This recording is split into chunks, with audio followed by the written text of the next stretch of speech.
I'm Christine, and I live next door to Alice in Wedgwood. Yeah.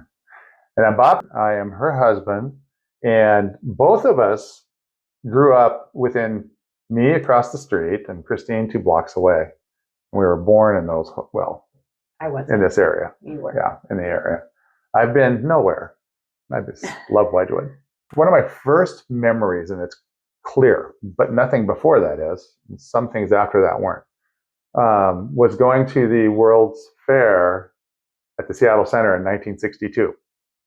So my dad, because his construction company helped build it, had tickets to go there. And one of the coolest things I saw was a Smokey the Bear. It was a box, and it showed this beautiful campsite and people camping with their tent, and they had their fire and all this kind of stuff. And it was moving, To me, it was like, I'm watching TV out in the middle of nowhere here. And then all of a sudden, it burns up. And I'm like, I asked my dad, what happened? Keep watching. And it says, Smokey Bear then came up, and I can't remember this. Only you can prevent forest fires. And then the thing would kind of go black, and then it would clear up and start up with a new campsite again, the same one, and it would just rotate around. The other thing I can remember, and I don't remember if I went on this ride or not, but they had, what do they call the carts that go over? They had a gondola. Gondolas. Yeah. Little gondolas that 2 or 4 people could be in that went across the whole World's Fair ground. Up in the sky. Yeah. And in the, it wasn't in the food court at the time. They had a bubbleator. It was an glass elevator that you could see out and see all of this stuff going on. And it was actually over where the basketball arena is, where the Storm play. Oh, cute. And yeah, it was the old building, which is similar to what's there.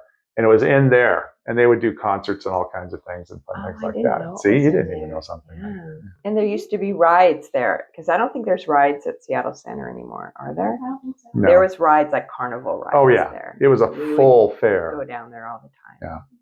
One of the next big things I remember is the John F. Kennedy assassination in 1963. It was November 22nd.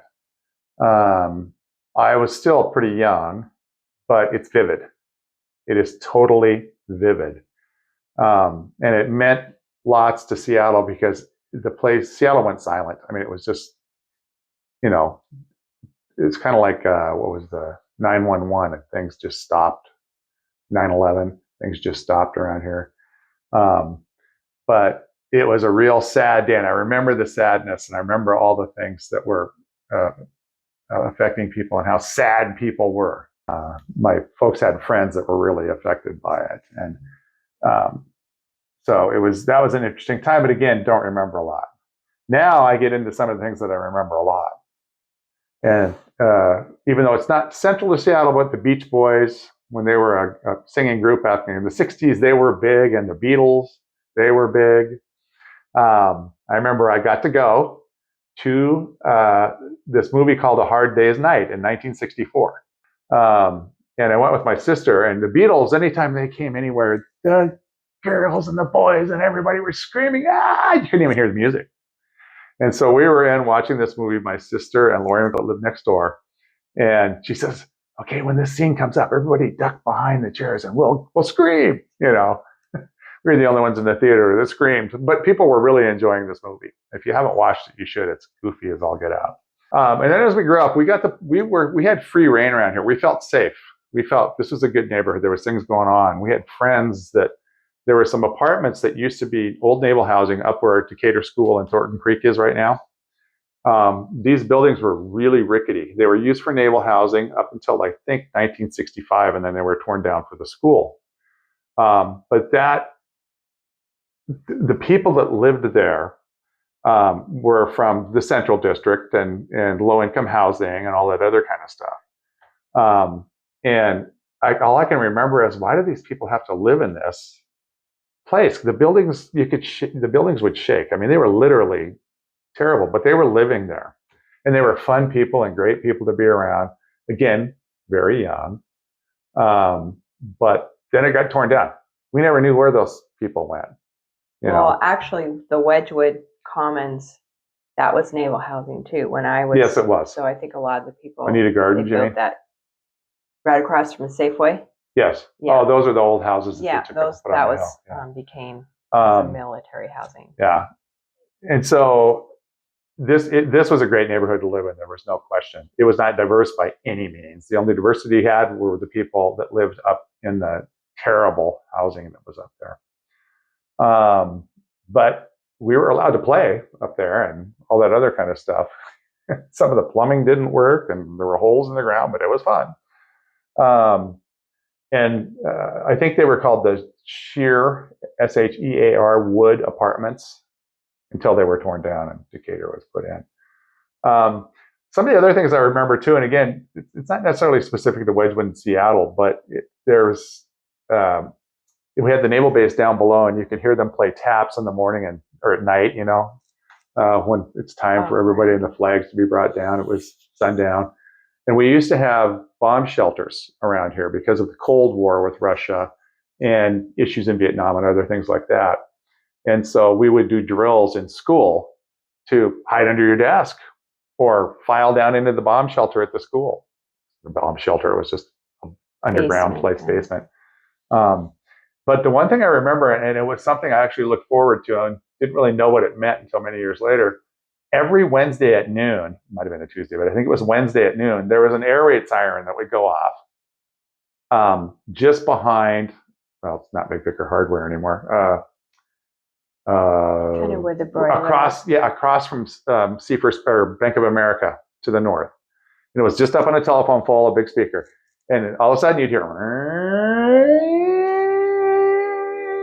it ran for 30 seconds and then it would come back down. But they took that down after the threat of, nuclear. So what were you supposed to do when you heard that? Were you supposed they to were just testing it. You were just testing it, and it was reminding citizens that we're still in this phase, that you got to be careful and watch what you're doing, or listen to the siren and understand that sometime it could be true. Another interesting thing for me is my mom never drove, so we took the bus everywhere. And it used to be the Seven View Ridge, and we would take it to our doctor's appointments. We would take it to Woolworths downtown and sit at the counter and have lunch at the Woolworths counter. Another fun thing is the Wedgwood broiler, which used to be called the Sir Wedgwood, up here on 35th, between 82nd and 85th. When they were building that in '64, we would go up there as kids and watch these old steam shovels and everything digging up the lot, but they had to tear down houses to do it, or we thought they were houses. It looked like they were foundations. They might have been little businesses, like the ones that are, where my physical therapy is, south of 82nd. Right. But anyway, they were torn down to make the bigger place there. And so that was a change in the neighborhood. And of course, that restaurant has been like a staple since the minute it opened the doors. And it's still a staple. It is getting a little run down, but it's still a staple. Well, what I was going to say about the broiler is, we go up there occasionally. In the bar, they have all these old, I don't know if they're photographs or paintings of the loggers, way back when. When we go up there now, so many people up there grew up in Wedgwood. So we'll see people that like Bob, who he grew up with, who still go there, who still live in the neighborhood. And so it's really going to be sad when it's gone, because it's really a neighborhood. It's a meeting place. Yeah. So that'll be really sad. One of my favorite places to go to is they built a Dairy Queen in the old Safeway lot. And, they had soft serve ice cream and hamburgers, stuff like that. It was just built right in the parking lot. And we would go up there all the time. And then they tore it down. In the summer, our mom would give us a quarter and tell us to walk up there and get a dilly bar. Yeah. So that we'd be gone for like an hour, because we'd walk up there and get our dilly bar. And do you know what a dilly bar is? It's from Dairy Queen, and it was like a soft serve. It would look like a lollipop, but it was ice cream, and then it was dipped in chocolate or butterscotch, it's like the great summer treat. We got to go up and watch. Chuck, who used to live down the street here, was the manager up there for a while. He was probably 5 years older than us, but we'd come up there and he'd, want to watch me make dilly bars? We go, yeah. And all they do is they take the ice cream and they have this little platter thing, and it would look like, honestly, a cow pie. with a little thing on the top, okay? And then he'd put a stick in it, and he made a bunch of them, and put them in the freezer so they'd harden up, and then he would peel this paper right off. And then they had these different dipping things. There might have been 3 at that time, but definitely there was 2. There was chocolate and butterscotch. And one time they had cherry, right? And he'd take these super frozen cow pies, whatever you want to call them, with a stick in it, and then he'd dip them in really quickly into the chocolate or the butterscotch, and then twirl it up, lay it back down on paper, put it back in the freezer, and that became a dilly bar. And then later they'd put them into little sacks for you. Yeah. But we would just live for those things on weekends. We'd get to walk up there, like Christine said, and eat those things. We could do anything we wanted around here. I mean, there were so many things to do. We had vacant lots up in the different areas. One across the street from Decatur, we had we called it the Woods. It was the ravine that's right behind the houses on 43rd. That used to go all the way down to Lake Washington, but they've built houses now. So you can still get there, but you can't get there only in going through the wooded area. And we'd play down there all day long. All day long, we'd be down there. And there's a little, not a creek, but what do you want to call it? Stream, maybe, that ran through there. And we go get clay. You get clay down there. Yeah. We climb trees. We do all kinds of stuff. And you'd see all kinds of animals. Don't ever recall seeing a bear. We did see some things that resembled definitely coyotes, deer, tons of raccoons, and of course all the other animals you see, including rats, all over the place. And we would play down there for hours on end, and we just couldn't wait to get to summer because that gave us that opportunity to do that. The other thing we would do is we'd walk through that wooded area down there, and you'd hit the train tracks. There's a trestle that goes over Sandpoint Way that takes you to Matthews Beach. It's like the Burke-Gilman Trail. The Burke-Gilman Trail. Train tracks. That used to be train tracks. We used to walk along them all the time as kids. And you would walk along the trestle. There's no fence over here. There's no fence over here. There was never a fence down on the one that goes by 5 corners. And you'd have this much space in between the wood, that holds up the tracks. I can't remember what those are called. I worked for the railroad. I know. And you'd have to make sure you stepped in the right place. Otherwise, your foot would go all the way down. And I mean, you're looking down at the street down below. But every once in a while, some of the areas had lots of blackberries and things like that along the way. And you'd be on the tracks and you'd hear the train coming. Well, number one, you had to get out of the way of the train because there wasn't much room on the sides of the track. So we'd start running. And you only hoped that you ran the right way because you didn't know which way the train was coming. We did kind of figure out in the morning it was going out to Kenmore. In the afternoon, it was coming back from Kenmore. We would just jump off into the bushes. Yeah. And sometimes you jumped off into blackberry bramble. And you'd be pick blackberries also. Yeah. And you'd pick the blackberries and you'd, like Christine said, and you'd be just ripped up from this stuff. There used to be a gigantic garbage dump down where the UW lower parking lot is down there. That was the garbage dump. Yeah. And we would go down there. You just push your stuff over the side and throw it in there and drive home. There was an earthquake in 1965. I was in school. I think it was spring. I should have looked up the date on it. And all I remember, it was a big one. I mean, everything was shake, rattle, and rolling. And I can still remember my mom said, get under the door. So we got under the doorway because it's one of the strongest points in the house. The door frame. Yeah, and we're watching sidewalk crack. And it's just like this. You're watching this wave motion. And you're wondering, is everything just going to go into the ground? Well, everything was fine afterwards. So we went to school. We had to wait a little bit because they had to make sure the school was safe. Then we went into school. When we came home, we went out to our yard. We have a big patio in the backyard, and it's still there. Kim owns the house. And it was a relatively new patio, and it had a big crack all the way through it. And I believe that crack is still there. Really? Oh, funny. And so you look at that, we'd play basketball and step on the crack and shoot. But, that was the earthquake crack. I was about 4 years old when we moved into Wedgwood, like on 39th and 80th. And something kind of sad about that was the neighbors, when they found out that there was a family moving in with the last name, they thought we were Japanese and they didn't want us to move in.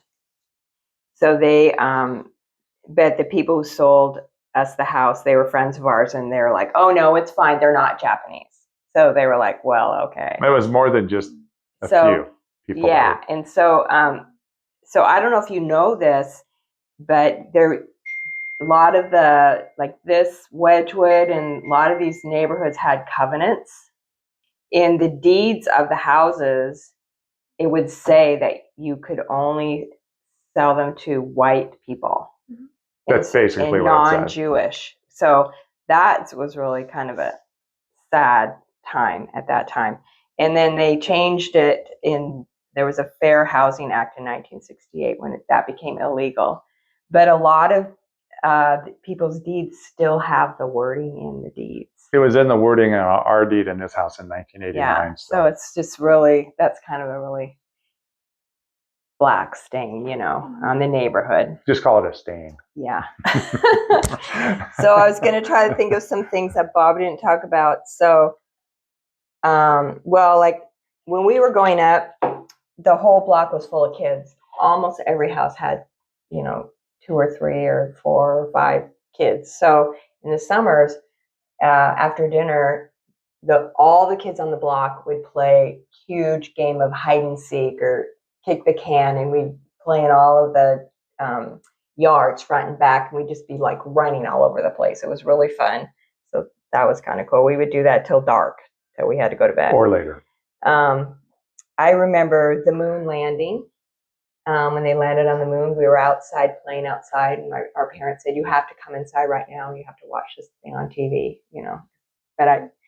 and we were like, "Why? We just want to play outside." But I remember that they made us come in and we watched it on TV. So that was kind of cool. Our family had voting machines in our basement. I don't know if you knew that, but before they used to go vote up at Decatur, they would vote in people's homes, and people would volunteer to have these voting machines. They're huge, tall machines, and they'd roll them down the driveway into the basement. And we'd have to be quiet all day because people would be coming in and out voting. So that's kind of interesting. And one thing I wanted to add, these basements used to be caverns. They were wide open. You'd have old rickety stairs down to them. You'd get into them through the garage, like I think Krista still. You have new doors. And so they could just put these machines all over the place because there was nothing in the way other than the furnace. And then like we would, like Bob said, we just run around the neighborhood and ride our bikes everywhere. And our mom never knew where we were. She'd ring the bell when it was time to come home for dinner. And she would never, or we'd come home for lunch. But we would ride down the street, the Windies. Mm-hmm. Yeah, we would ride down there to Matthews Beach every day in the summer. It was gravel. Hang out all day. And let's see. Kids would wipe out on their bikes, and it was not good. And we would take I took the city bus down to where you went to school. We called it junior. We called it Jane Addams. I don't know if they still call it Jane. Yeah, so we would take the city bus down there for junior high and high school. We'd do that. Do you know the Pea Patch? It's by Doll Field, the big garden. Okay, so my dad, I looked it up because I remember that is the oldest and the biggest pea patch in Seattle. And they made it, it was in the mid 60s, and my dad had a plot there. And so he had a big garden. And so when we were kids, when they first opened it up, we went down there. My dad took us all down there, and we watched the rabbi plow the field for the very first time for the garden. So that I just remember that. I thought that was cool because he wasn't in a tractor. He was in like oxen, and I mean, it was like old time. When Mount St. Helens erupted, my sisters and I were driving up from California that day we were coming home from a funeral, and we stopped at a restaurant to get something to eat. And my sister called her boyfriend to say where we were, and he said, "You better get in the car right now and start driving home because they're going to close I-5." Because of this eruption, we had no idea it happened. It was the Toutle River. So we were driving over the Toutle River, and I remember seeing a house going under the bridge of the I-5 bridge.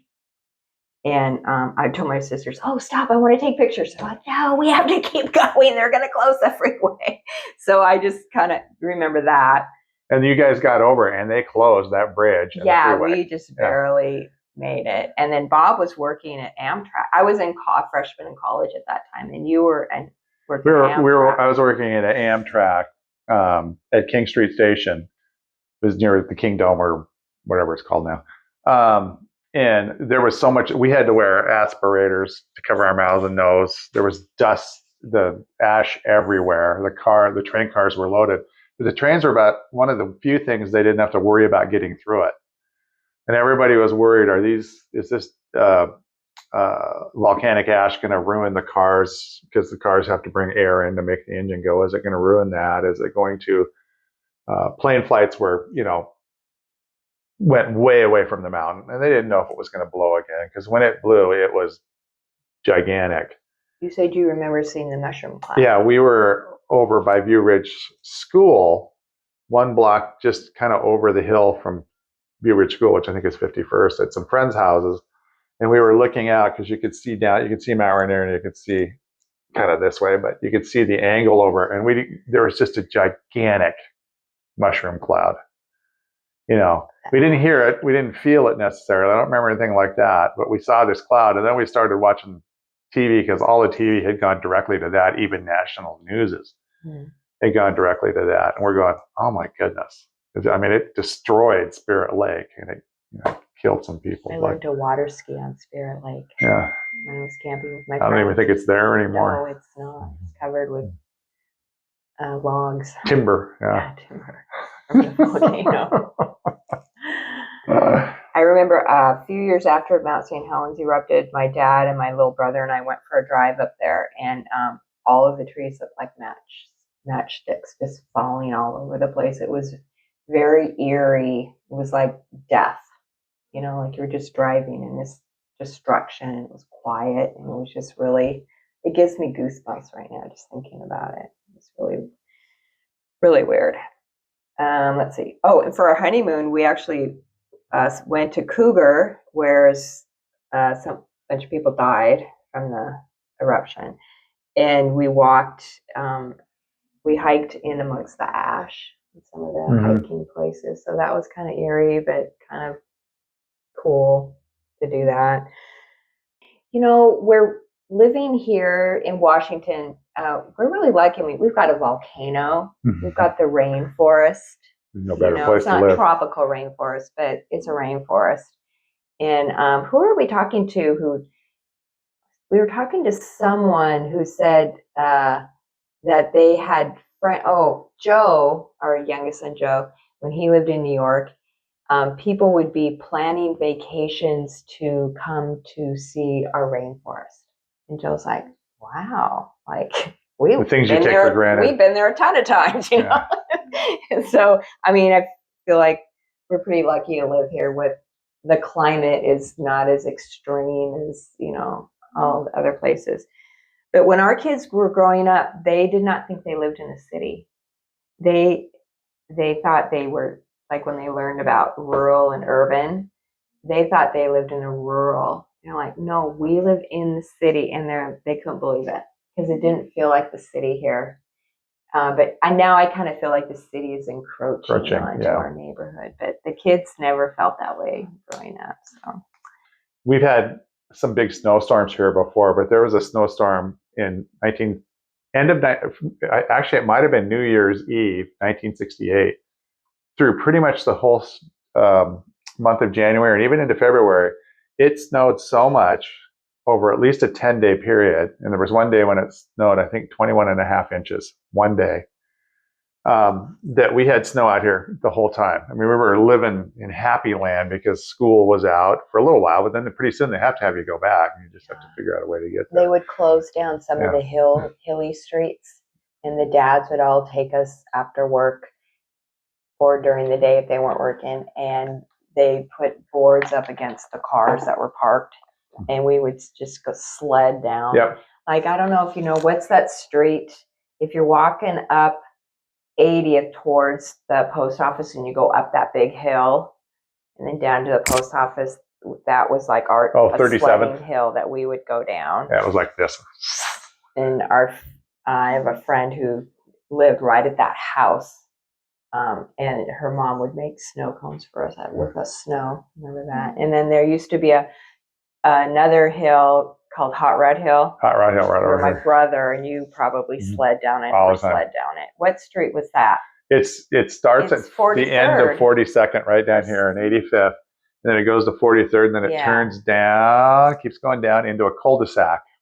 Yeah. So we'd ride our sleds down, and you'd get going because it was, we'd put water on there too, so it would ice up.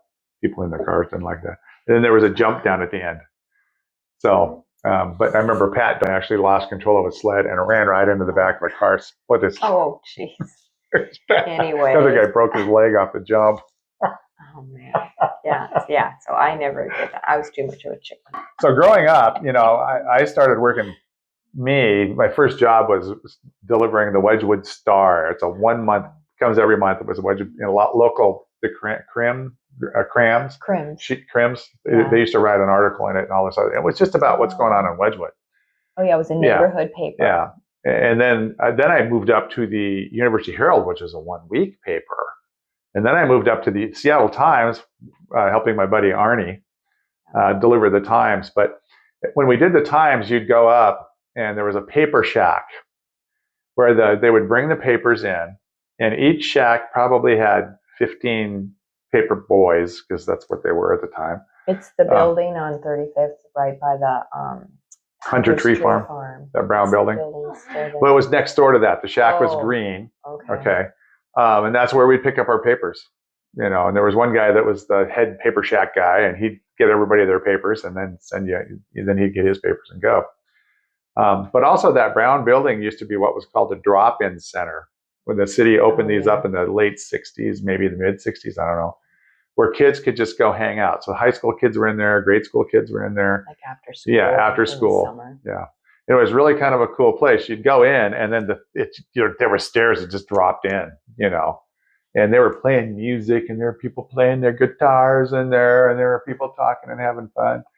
But they had this old Coke machine that I can still remember it. It was a nickel or a dime for a bottle of whatever you wanted to drink.